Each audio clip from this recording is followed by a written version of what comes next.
નમસ્કાર ગુજરાત.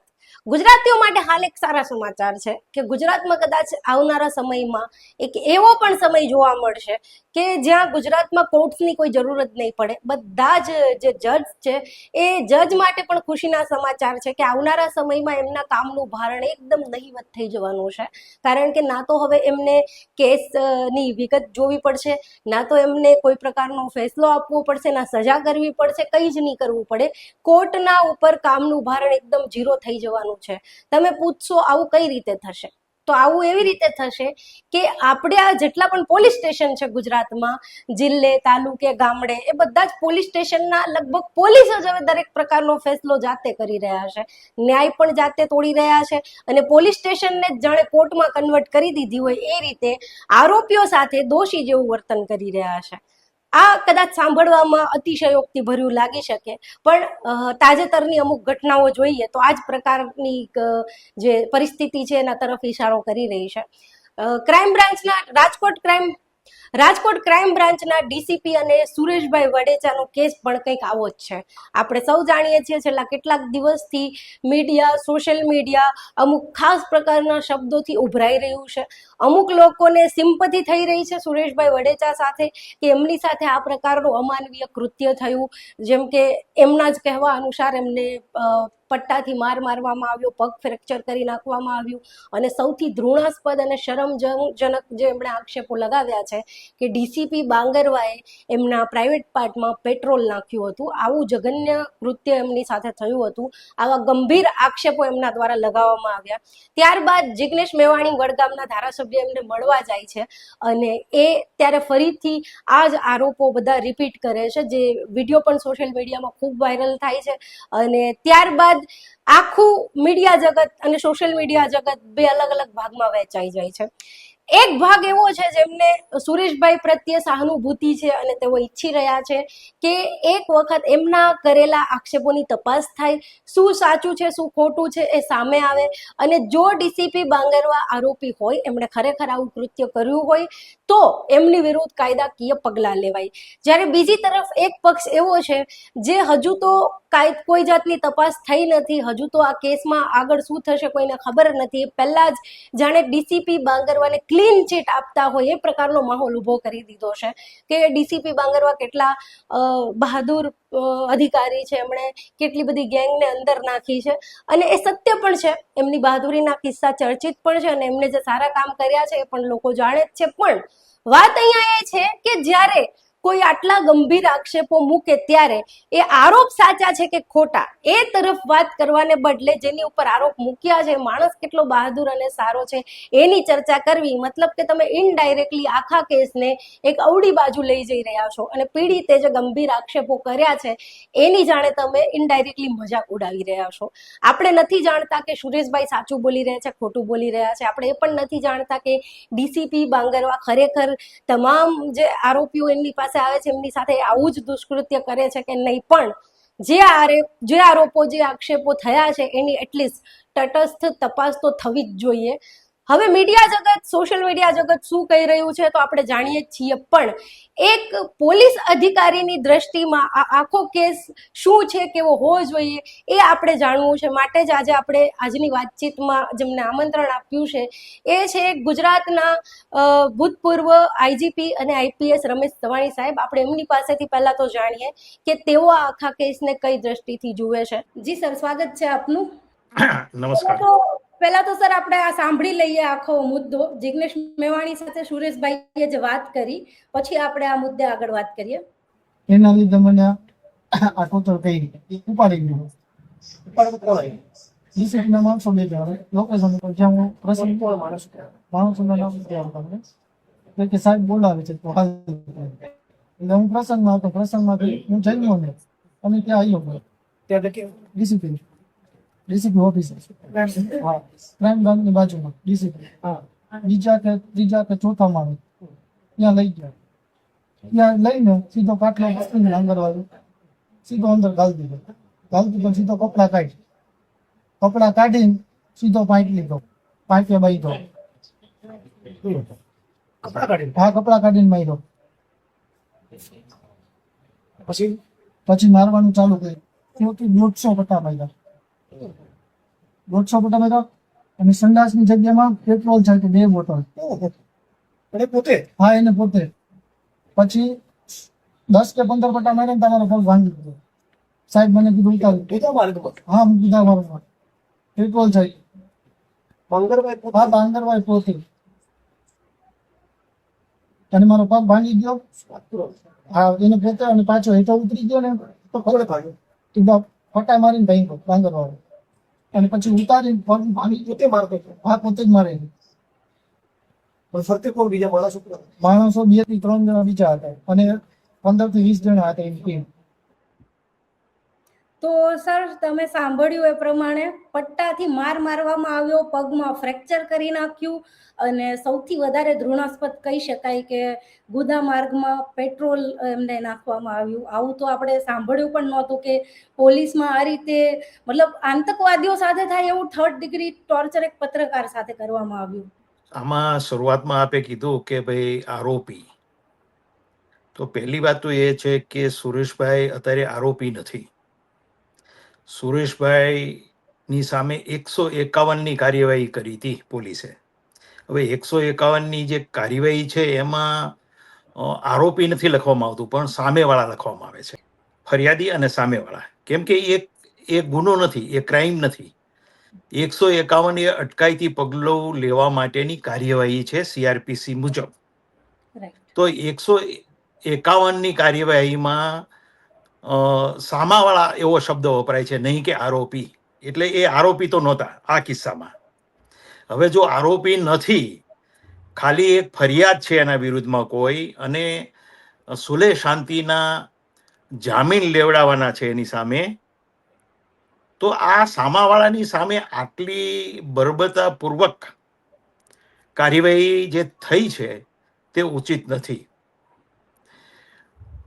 હવે જુઓ કે આપણી સેશન કોર્ટ, હાઈકોર્ટ અને સુપ્રીમ કોર્ટને ફાંસીની સજા કરવાના પાવર્સ છે, સત્તા છે, પરંતુ આ ત્રણેય કોર્ટને આવું પેટ્રોલ નાખવાની કોઈ સત્તા નથી. કાયદાએ નક્કી કરેલી સજા જ કોર્ટ કરી શકે છે.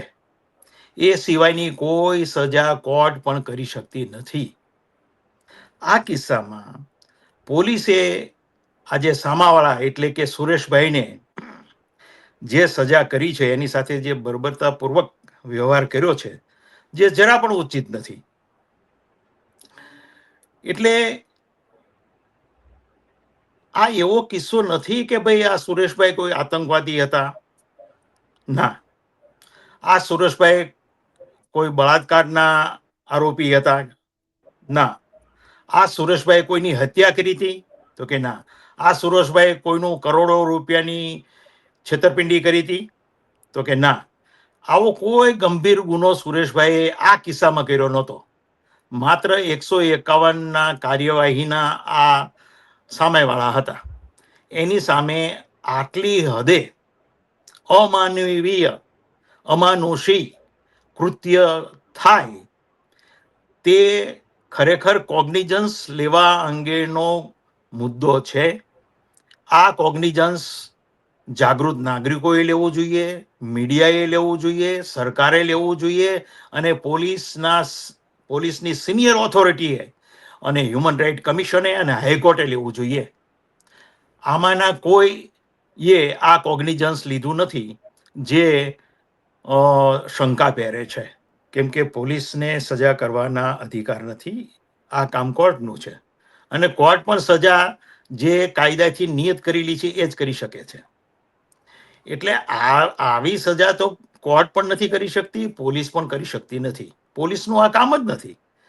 પોલીસનું કામ એ છે કે એની પાસે, અને બીજું, પોલીસે આવું શા માટે કરવું જોઈએ? પોલીસ પાસે પૂરતા કાયદા છે, એની પાસે સત્તા છે, પોલીસ પાસે લોકઅપ છે, પોલીસ પાસે જેલ છે, બધું જ છે.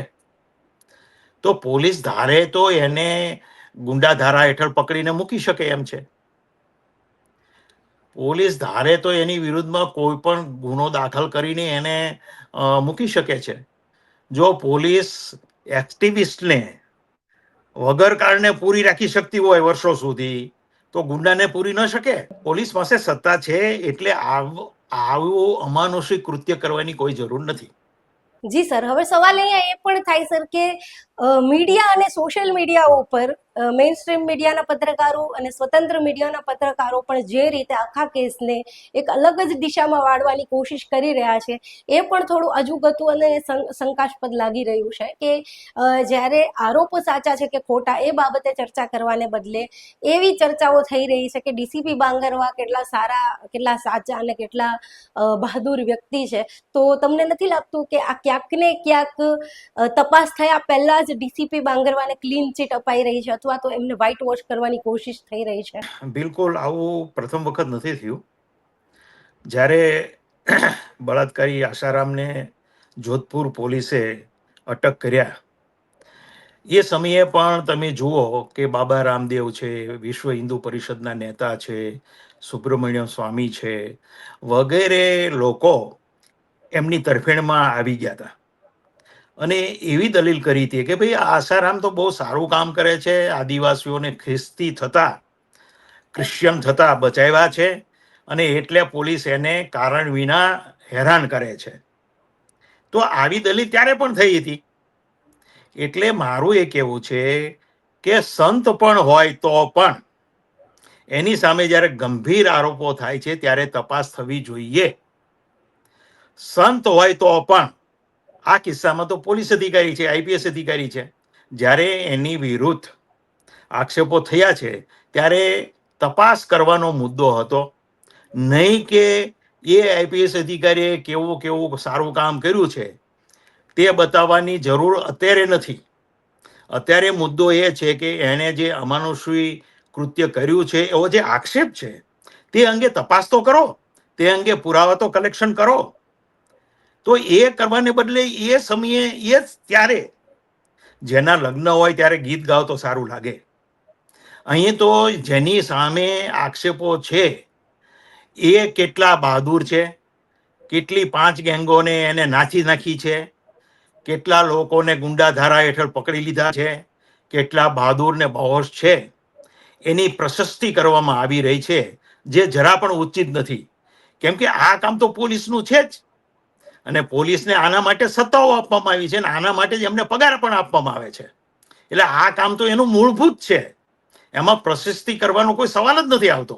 અને બીજું આ ટાણે જ્યારે એની વિરુદ્ધમાં આવા ગંભીર અમાનુષી વર્તનના આક્ષેપો થઈ રહ્યા છે એ સમયે તો પ્રશસ્તિ કરી શકાય જ નહીં. જો પ્રશસ્તિ કરે છે તો માનવાનું કે એમાં દાળમાં કાળું છે, કંઈક બીજું છે. તો પ્રશસ્તિ ત્યારે કરવાની નથી. એને પ્રશસ્તિ વાળું કામ કર્યું હશે તો એમને રાષ્ટ્રપતિ તરફથી ચોક્કસ એને મેડલ મળશે. તો એ સારી વસ્તુ છે ભલે, પણ મીડિયાનું કામ આ નથી. મીડિયાનું કામ વાહવાહી કરવાનું નથી. અને આ કામ બહુ તો રાજ્ય સરકારનું માહિતી ખાતું કરશે, એ ખુલાસો કરશે. પોલીસ કમિશનર પાસે જનસંપર્ક અધિકારી પણ હોય છે, તો એ પબ્લિક રિલેશન ઓફિસર જે છે એ પણ ખુલાસો કરશે, સ્પષ્ટતા કરશે. જે કંઈ ખોટા નેરેટિવ્સ ચાલતા હશે મીડિયામાં તો એ અંગે એને સ્પષ્ટતા કરવી જોઈએ. પોલીસ કમિશનરે સ્પષ્ટતા કરવી જોઈએ, સરકારે કરવી જોઈએ, સરકારના માહિતી ખાતાએ કરવી જોઈએ, નહીં કે મીડિયાએ. મીડિયાનું આ કામ જ નથી. જો મીડિયા આ કામ કરે છે, આ સમયે જ્યારે આક્ષેપો થઈ રહ્યા છે એવા સમયે જો એની પ્રશસ્તિ કરવામાં આવે છે તો એ દાળમાં કાળું છે. સર, આ કેસમાં જ્યારે ગંભીર આક્ષેપો થયા ત્યારબાદ લગભગ દરેક વ્યક્તિ રાહ જોઈ રહ્યા હતા કે આનો જે છે મેડિકલ રિપોર્ટ ક્યારે આવે. જ્યારે મેડિકલ રિપોર્ટ આવશે ત્યારે દૂધનું દૂધ પાણીનું પાણી થઈ જ જશે કે આક્ષેપો સાચા છે કે ખોટા. અને રિપોર્ટ આવી પણ ગયો. એમાં સુરેશભાઈએ કહ્યું એ પ્રમાણેનું કંઈ જ રિપોર્ટમાં આવ્યું નહીં. ત્યારે પણ આપણે જોયું જ છે કે મીડિયામાં કઈ પ્રકારનો માહોલ હતો. અચાનક જ જાણે સુરેશભાઈને ખોટા સાબિત કરવાની હોડ મચી ગઈ કે જુઓ અમને ખોટા આક્ષેપો કર્યા, ડીસીપી બાંગરવા એકદમ નિર્દોષ છે.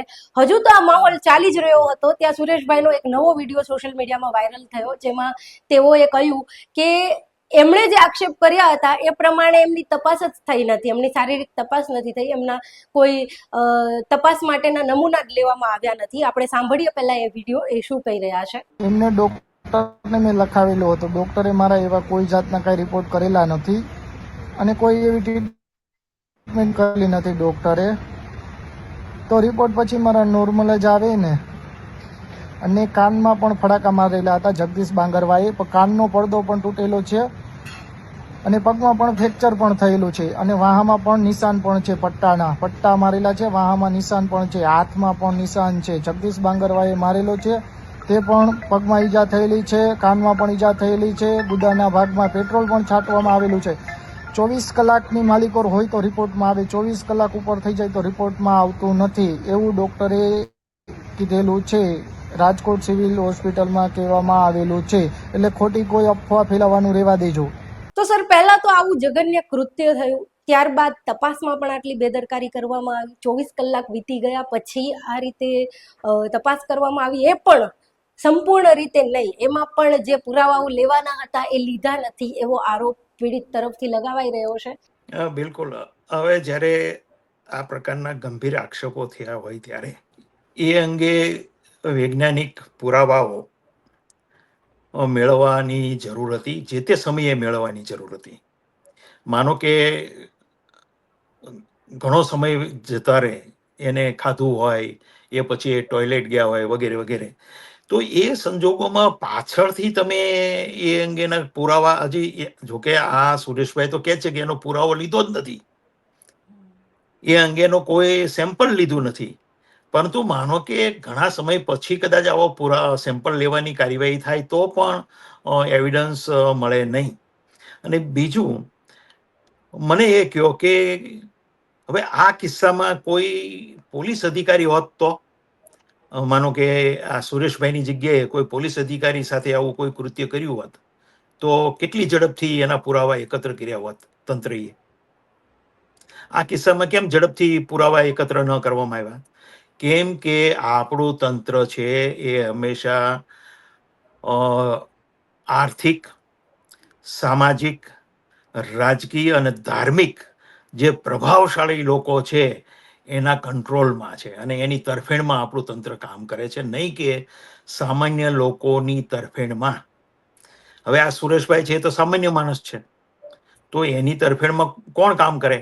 ન સરકારી હોસ્પિટલ કામ કરે, ન પોલીસ કામ કરે, ન સરકાર કામ કરે, ન સરકારી મીડિયા કામ કરે. તો આ સ્થિતિમાં આ સામાન્ય માણસ છે એટલે એની પાસેથી કે એને લગત એવિડન્સ એકત્ર કરવાની કોઈ તાલાવેલી કે ત્વરિત કાર્યવાહી કરવામાં આવી નથી. એ જ સૂચવે છે કે આ અંગે તંત્રને કોઈ રસ નથી. તો જે રીતે આપણે સાંભળ્યું કે પહેલા તો એમની સાથે આટલું શરમજનક, આટલું ઘૃણાસ્પદ કૃત્ય થયું, ત્યારબાદ એની યોગ્ય દિશામાં તપાસ થાય એ માટે સૌથી જરૂરી હતું કે મેડિકલ રિપોર્ટ યોગ્ય રીતે કરવામાં આવે. પણ જે પ્રમાણેનો આરોપ લાગી રહ્યો છે કે 24 કલાક વીતી ગયા અને એમ છતાં પણ જે પ્રમાણે એમની તપાસના નમૂના લેવાના હતા એ તો લીધા જ નથી. તો આ ન્યાયતંત્ર માટે, વ્યવસ્થા તંત્ર માટે આ એક ધબ્બા સમાન છે આખો કેસ. ત્યારે મારે પૂછવું છે કે શું ગુજરાતમાં આવી ઘટના પહેલીવાર બની છે કે આની પહેલા પણ કોઈ અધિકારીએ કાયદાને પોતાના હાથમાં લેવાની કોશિશ કરી હોય? આ જ રાજકોટમાં 30 વર્ષ પહેલા હાલના જે પોલીસ વડા છે ગુજરાત રાજ્યના, એ રાવ સાહેબે ટાઈગર બામ આંજ્યું હતું અને એના કારણે 7 વ્યક્તિઓની દ્રષ્ટિ જતી રહી હતી. કેટલા? 7 લોકોની. અને આ સાબિત થયું હતું, એફએસએલના રિપોર્ટમાં સાબિત થયું હતું કે આ 7 જે આરોપીઓ હતા એની આંખોમાં ટાઈગર બામ આંજ્યું હતું, એ સાબિત થયું હતું. એટલું જ નહીં, એ 7 વ્યક્તિઓના પરિવારોને કે એ વ્યક્તિઓને સરકાર તરફથી કોઈ હજુ સુધી કોઈ વળતર આપવામાં પણ આવ્યું નથી. તો આ કિસ્સો રાજકોટનો જ છે અને ફરીથી આવું જ અમાનુષી કૃત્ય રાજકોટમાં જ થયું છે. તો આ સંદર્ભમાં આપણે આ પણ જોવું જોઈએ કે ખરેખર તંત્ર કે સરકાર એ સંવેદનશીલ છે કે નહીં, એ આ કિસ્સાથી પણ આપણે જોઈ શકીશું. સુપ્રીમ કોર્ટે પણ ઘણી ચિંતાઓ કરેલી છે અને સુપ્રીમ કોર્ટે પણ નેશનલ પોલીસ કમિશનના 8ક રિપોર્ટના આધારે દરેક રાજ્યોને ખૂબ જ તતડાવ્યા હતા, જે ચીફ સેક્રેટરીને બોલાવ્યા હતા ને એના પછી જે થોડાક પગલાં સરકારોએ લીધા એમાંનું એક પગલું એ છે કે પોલીસ અધિકારીની વિરુદ્ધમાં ફરિયાદ કરવી હોય તો એ ઓથોરિટીની રચના કરો. તો ગુજરાત સરકારે એક ઓથોરિટી પણ રચી, Gujarat state police complain authority ગાંધીનગરમાં છે. હવે આ ઓથોરિટી શું કરે છે એ સમજાતું નથી. ખરેખર તો કોઈ પણ પોલીસ અધિકારીની વિરુદ્ધમાં, માનો કે ડીસીપીની વિરુદ્ધમાં ફરિયાદ છે તો એ ક્યાં ફરિયાદ કરવાની છે? તો કે ભાઈ આ પોલીસ કમ્પ્લેન ઓથોરિટી ગાંધીનગરમાં કરવાની છે. તો આવી ફરિયાદ કરવામાં આવે છે અને એ અંગેનું કોઈ પરિણામ આવે છે કે નહીં? આ ઓથોરિટીની રચના થઈ ત્યારથી અત્યાર સુધીમાં કાંઈ પરિણામ આવ્યું? કોઈ અધિકારીની સામે પગલાં લેવા માટે સરકારને ભલામણ કરી અને સરકારે એ પગલાં લીધા ખરા? એવો એક પણ દાખલો હોય તો સરકારે એની પ્રેસ નોટ આપવી જોઈએ કે ભાઈ અમે આટલા પગલાં, આટલા જે દોષિત પોલીસ અધિકારીઓ છે એની વિરુદ્ધ અમે આટલા પગલાં ભર્યા. પણ આવું કંઈ જ કહેશે નહીં. આ જે મીડિયા બચાવ કરે છે અત્યારે બાંગરવા સાહેબનો, એ લોકો પણ આ અંગે ચૂપ છે કે ભાઈ પોલીસ કમ્પ્લેન ઓથોરિટી શું કેમ મૂંગી છે? એની રચના સુપ્રીમ કોર્ટે એટલે તો કરાવી છે કે પોલીસ અધિકારીની વિરુદ્ધમાં ફરિયાદ લે અને એની તપાસ કરવાની કાર્યવાહી કરે, એને સાંભળે. તો એ કાર્યવાહી એ ઓથોરિટી પણ ચૂપ છે આજે. તો મારું એ કહેવું છે કે કોઈ પણ રીતે સરકાર તરફથી આપણને ક્યાંય આશા જાગે એવું એનું વર્તન દેખાતું નથી. અને આટલી બધી સંવેદનબધીર સરકાર છે એ આપણે જોઈ શકીએ છીએ. અને આ કિસ્સામાં આપણે એ ખાતરી થશે કે આ સરકાર ખરેખર આટલી બધી સંવેદનબધીર છે એની ખાતરી પણ આપણને થશે. અતિશય શરમજનક, અતિશય ઘૃણાસ્પદ. આ તો મતલબ કહેવાય ને અમાનવીયતાની પરાકાષ્ઠા કહી શકાય કે જે આરોપીઓ જે હજી દોષિત સાબિત નથી થયા એમની આ રીતે આટલું થર્ડ ડિગ્રી ટોર્ચર કરવામાં આવ્યું કે આંખ જેવી સેન્સિટિવ જગ્યા ઉપર બામ ચોપડીને એમને ટોર્ચર કરવામાં આવ્યા. એમની દ્રષ્ટિ જતી રહી. કોઈ ન્યાય તો ઠીક પણ કોઈ કમ્પન્સેશન પણ ના મળ્યું. અને મને ખબર નથી ગુજરાતમાં કેટલા લોકો આ કેસ વિશે જાણે છે, કેટલા નથી જાણતા, પણ આ ખૂબ જ ગંભીર મામલો છે. તો દરેક વ્યક્તિએ સમજવું જોઈએ કે આજે તો ચલો સુરેશભાઈ કે અન્ય કોઈ પણ વ્યક્તિ છે જેની સાથે પોલીસ સ્ટેશનમાં પોલીસ દ્વારા આવા અમાનવીય કૃત્યો થાય છે, જરા ઇમેજિન કરી જુઓ કે તમારી સાથે જો આવું થાય, આવું જ ઘૃણાસ્પદ કૃત્ય થાય તો તમને કેવું લાગે. અને એક વાત યાદ રાખજો કે આ જે કઈ ઘટનાઓ બને છે, ચાહે પોલીસ હોય ચાહે કોઈ પણ વ્યક્તિ હોય, એ ગરીબ, અસહાય અને જે પણ સક્ષમ નથી સમાજમાં એની જ સાથે આવું થાય છે. બાકી તમે જોઈ લો કે કોઈ મોટો ઉદ્યોગપતિ, કોઈ મોટો નેતા કે કોઈ પણ સામાજિક હોદ્દેદાર કોઈ હોય જેની પાસે મબલક પૈસા હોય, પ્રતિષ્ઠા હોય કે જેની ઊંચી પહોંચ હોય, એવા વ્યક્તિ ઉપર કોઈ આરોપ લાગે અને એને પોલીસ સ્ટેશન લઈ જવામાં આવે, ત્યારે શું પોલીસ આટલું જ અમાનવીય કૃત્ય એવા આરોપીઓ સાથે કરે છે? ના, ત્યાં તો ભાઈ સાહેબ બાપુ થાય છે, ત્યાં તો ચા પાણી પીવડાવાય છે. પણ જ્યારે કોઈ ગરીબ વ્યક્તિ, કોઈ અસહાય, જેની કોઈ પહોંચ નથી, જે સામાજિક રીતે પણ પછાત છે, જે આર્થિક રીતે પણ નબળો છે, એની ઉપર પોલીસ એકદમ હાવી થઈ જાય છે. પોતાનો તમામ ગુસ્સો, પોતાની તમામ કહેવાય ને કે માનસિક પડોજણ કે જે કંઈ પણ છે એમની ઉપર ઉતારી દેવામાં આવે છે. ત્યારે સવાલ તો એ પણ થાય કે જે વિદેશોમાં જે પણ આ વ્યવસ્થા તંત્રમાં જોડાયેલા છે, કોન્સ્ટેબલથી માંડીને મોટા અધિકારીઓ સુધી, તમામનું સાયકોલોજીકલી કહેવાય ને ટ્રીટમેન્ટ થાય છે, કાઉન્સેલિંગ થાય છે કે એમની માનસિક હાલત, એમની જે પરિસ્થિતિ છે એ કેવી છે. જો ના હોય તો એમને પ્રોપર કાઉન્સેલિંગ ટ્રીટમેન્ટ આપવામાં આવે છે. આઈ થિંક ભારતમાં પણ અને ખાસ તો ગુજરાતમાં પણ આની જરૂર છે, જેથી કરીને કોન્સ્ટેબલથી માંડીને મોટા અધિકારીઓ પણ પોતાના નિજી જીવનમાં ચાલતી પરેશાનીઓ કોઈ આરોપી ઉપર ના ઠાલવી દે, આટલું ઘૃણાસ્પદ અમાનવીય કૃત્ય ના કરે, અને જો કોઈ કરે તો એના ઉપર યોગ્ય કાર્યવાહી થાય. પોલીસ ઓથોરિટી ઓફ ઇન્ડિયા શું કરી રહી છે એ તો જેમ આપણે પૂછ્યું કોઈને ખબર નથી છે કે નહીં, એ પણ એક મોટો સવાલ છે. પણ આશા રાખીએ કે બીજી વખત આવું થાય નહીં. અને મીડિયા જગતને મારે એ કહેવું છે કે આપણું કામ લોકોને ઇન્ફોર્મેશન આપવાનું છે. કોણ સાચું છે, કોણ ખોટું છે, એ ગેસલાઇટિંગ કરવાનું નથી. કોઈની ઇમેજ સુધારવામાં જો મીડિયા જગતની, પત્રકારોની ઇમેજ ખરડાતી હોય તો ત્યાં 1 મિનિટ ઊભા રહીને વિચારવું જોઈએ કે શું આપણું કામ કોઈની પ્રતિષ્ઠા બચાવવાનું છે કે કોઈની પ્રતિષ્ઠાને ધૂળમાં મેળવવાનું છે કે આપણું કામ લોકોને સચ્ચાઈ બતાવવાનું છે.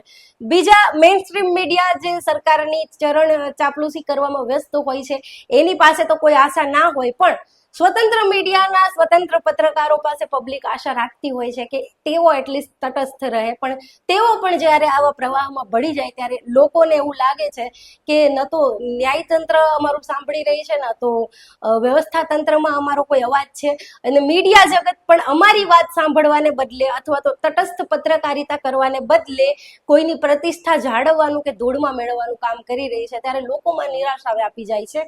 આવું પત્રકાર મિત્રો ના કરે અને તટસ્થતાથી રિપોર્ટિંગ કરે એવી આપણે આશા રાખીએ, અને ભવિષ્યમાં કોઈ સાથે આવો જઘન્ય ગુનો ના થાય એવી પણ આપણે આશા રાખીએ. તેમજ આ કેસમાં કંઈક નિવેડો આવે અને શું સાચું છે શું ખોટું છે, ડીસીપી બાંગરવા સાચા છે કે સુરેશભાઈ વડેચા સાચા છે, આની જલ્દીથી તપાસ થાય અને સત્ય સામે આવે એવી આપણે આશા રાખીએ. મળીશું નવા વિડીયોમાં નવા વિષય સાથે. ત્યાં સુધી આવજો. નમસ્કાર.